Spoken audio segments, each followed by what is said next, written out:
ഇന്ന് ദോശക്ക് green peas കറിയാണ് ഉണ്ടാക്കിയത്. ഗ്രീൻ പീസ് എന്ന് പറഞ്ഞാൽ പച്ചയല്ല, ഒരു യെല്ലോ കളറിലൊരു ഇതാണ് കിട്ടിയത്.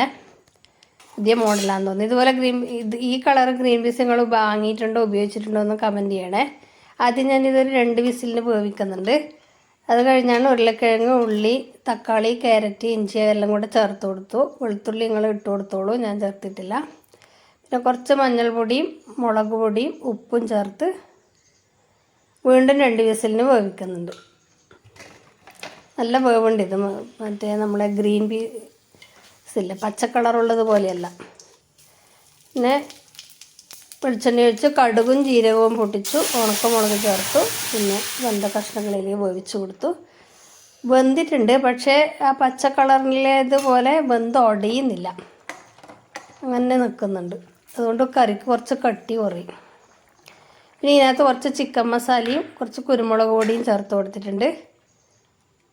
പിന്നെ തേങ്ങ അരച്ച് ചേർത്ത് കൊടുക്കാം. ഞാൻ കുറച്ച് തേങ്ങാപ്പാലാണ്, കട്ടിപ്പാലുണ്ടായിരുന്നു, അതാണ് ഒഴിച്ച് കൊടുത്തത്.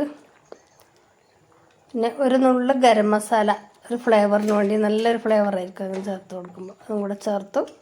നമ്മുടെ കറി റെഡി ആയിട്ടുണ്ട്. ഈ ഗ്രീൻ പീസ് നിങ്ങൾ ഉപയോഗിച്ചിട്ടുണ്ടെന്ന് കമൻറ്റ് ചെയ്യണേ.